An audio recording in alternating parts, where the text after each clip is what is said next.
elle est allée d'échec en échec. Quand est-ce que la CEDEAO a réussi à rétablir la démocratie? La vraie. Ne me parlez pas de la Gambie. Ce que la CEDEAO a fait en Gambie est de l'ingérence. La Gambie est un presque pays de 10 000 km² dans le ventre du Sénégal, avec une armée qui ne fait pas l'effectif des forces de police du Sénégal. Trouver un pays digne du nom où la CEDEAO a pu rétablir la démocratie dans ses droits. Vous allez me parler du Mali? Non. La CEDEAO n'a pas respecté quoi que ce soit au Mali. Les populations voient que la CEDEAO a des règles à géométrie variable. Nos pays sont à l'image de la CEDEAO, ou plutôt la CEDEAO à l'image de nos pays, enfin. Incapables de faire de la démocratie. Il faut sortir de l'hypocrisie. C'est ce qui a tué toute crédibilité de la CEDEAO. Le manque de vérité et de vertu. Aujourd'hui, les militaires apparaissent, hélas, comme les seuls dignes fils de l'Afrique. Les populations ne veulent pas de démocratie telle que promue et appliquée dans la CEDEAO. Les populations veulent de la dignité et de quoi manger. La démocratie de la CEDEAO ne donne ni dignité ni nourriture. Comment comprendre que le général Embalo Sissoko, qui a fait un coup d'État institutionnel, soit à une réunion que la CEDEAO demande à la Guinée-Bissau de rétablir le Parlement et la commission électorale? À qui parle-t-on au fait? Comment peut-on appeler les Bissau-Guinéens à rétablir un Parlement dissous illégalement, en toute violation des règles constitutionnelles de la Guinée-Bissau? L'auteur est assis et on parle de façon impersonnelle.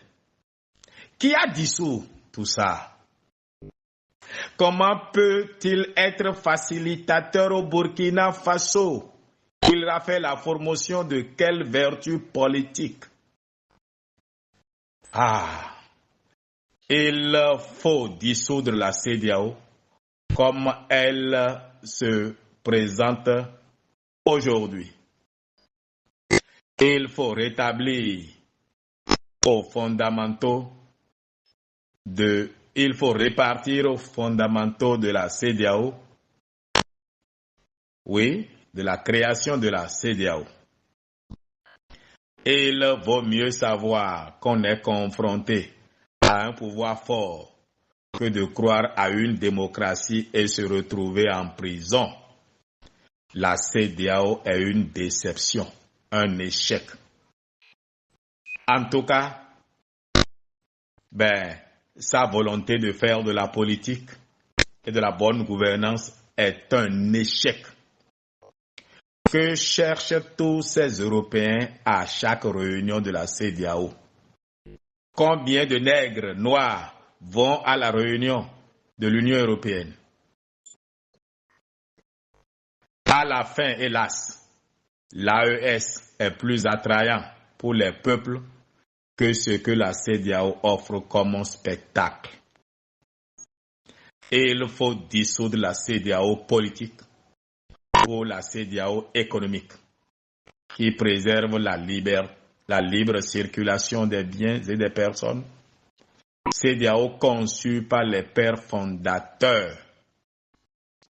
Que le président Patrice Talon s'éloigne de ce machin et que nous fassions la paix avec le Niger. La CEDEAO n'a même pas félicité le Bénin pour avoir respecté les consignes. Au contraire, Ce sont les pays qui n'ont pas respecté les décisions de la CEDEAO qui sont promus. Le Bénin a été piégé et sacrifié. Nous n'allons plus jamais respecter les consignes de la CEDEAO au détriment de nos propres intérêts vitaux. Si la CEDEAO veut le retour du Niger, du Mali, du Burkina Faso, alors que la CEDEAO revienne à ses fondamentaux. L'AES pourra toujours être membre de la CEDEAO. Ce n'est pas incompatible. Ce que refusent les pays comme le Niger, le Mali, le Burkina Faso, c'est l'ingérence politique, rien d'autre. L'AES ne refuse pas la libre circulation des biens et des personnes. Le Conseil de l'Entente est resté quand même longtemps membre de la CEDEAO et ça n'a pas gêné le fonctionnement de la CEDEAO, au contraire. Que la CEDEAO cesse de dicter les règles de conduite politique aux pays membres et s'occupe d'économie et d'intégration. Et les pays comme le Niger, le Mali, le Burkina Faso et même la Mauritanie vont revenir.